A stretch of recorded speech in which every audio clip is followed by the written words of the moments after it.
Good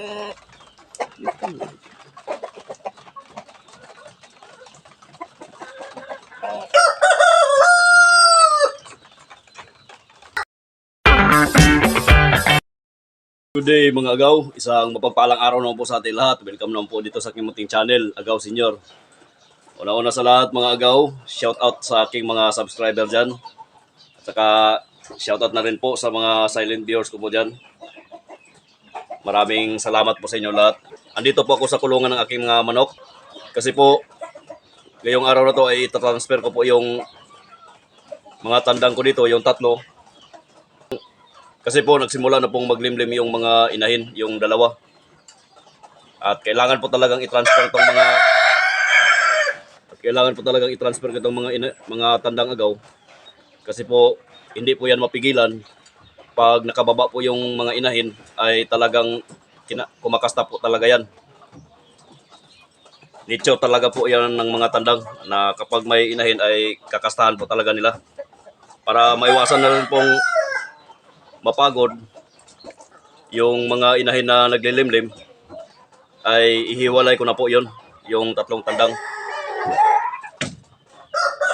Dito po sa bagong pugaran na ginawa ko agaw, ay meron na pong mga itlog, yung transfer ko ng mga itlog at nadagdagan po ito. Ayan po, pasensya na po, ginamitan ko po ng flashlight kasi po madilim po, medyo madilim po dito sa loob kasi po makulimlim po yung langit dahil po sa LPA na nandito sa amin sa Mindanao. Hanggang ngayon ay hindi pa rin nagpapakita yung araw. Ayan po.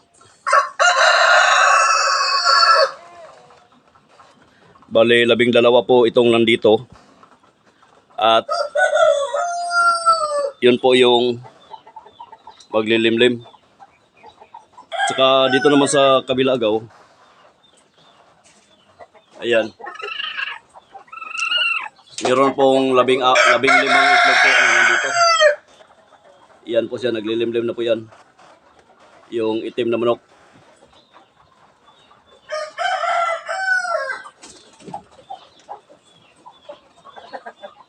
Ayan.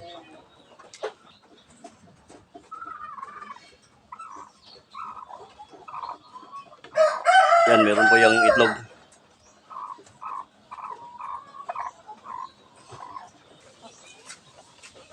Ito pong tatlo agaw, ito po yung itatransfer ko. Yan.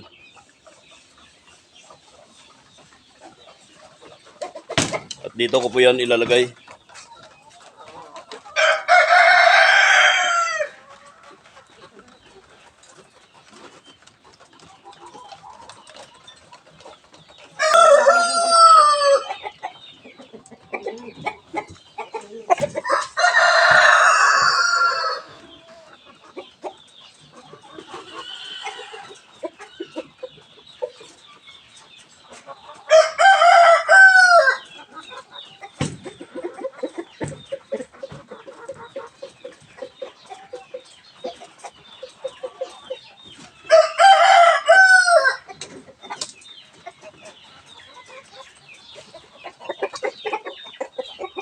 Ito po yung pinakamalaki agaw. Saka yung isa. Yan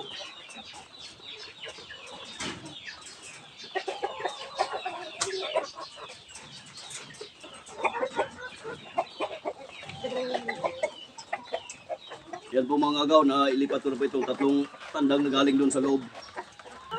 Habang sila ay nandito agaw, yung dalawang naglilimlim na mga inahin ay makakahinga po sa araw-araw na pagkasta nitong mga tandang sa kanila. At hindi na po sila madisturbo doon sa kanila paglilimlim. Hindi na po sila at hindi na po yun sila matatakot na bumaba para kumain o uminom kasi wala na pong mga tandang na nasa paligid nila, sa kalibot nila.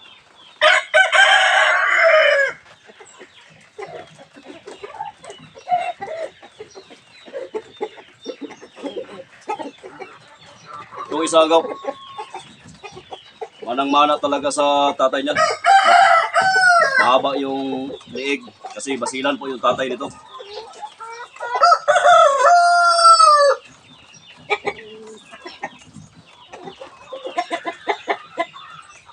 Ito yung pinakamalaki. Saka mabigat.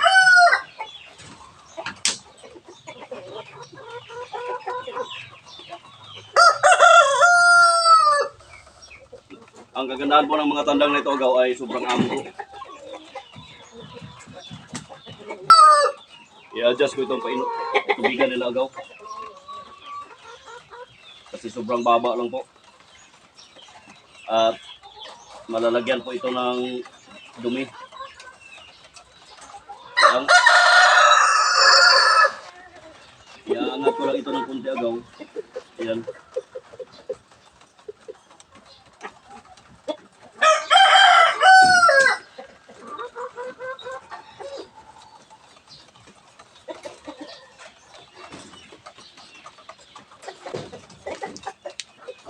Kasi pag nasa mababa ay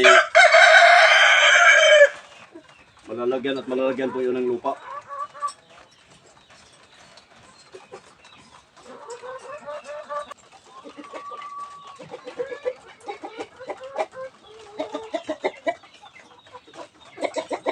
Saka dito sa kabila,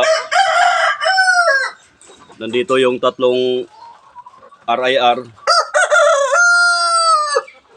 At isa pong tandang. Yung tandang na to agaw ay kapatid po ng tatlong tandang na inilipat ko.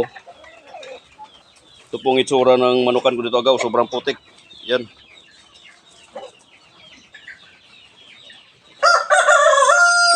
Kasi ngayon po ay may paambon-ambon pa rin po. At saka makulimlim pa din po yung langit. So dito sa loob agaw ng kulungan ay sila lang dalawa ng inahin na nandito. So, hindi na po ito sila madidisturbo sa kanila paglilimlim. Yan mga gaw, tapos ko na pong mailipat yung tatlong tandang. At saka, importante po talaga itong malipat agaw para naman po makapokus yung mga inahin ko sa paglilimlim at hindi po sila madidisturbo. Kasi po, minsan po ay umaakyat po yung mga tandang doon sa pugaran ng mga manok. Yung inahin naman na naglilimlim ay bigla po itong lilipad at aahon sa kanyang paglilimlim kasi po takot po sila na makastahan ng mga tandang. Yun na go. Hanggang dito na lang po itong video ko. Saka maraming salamat po sa inyong panonood. God bless po.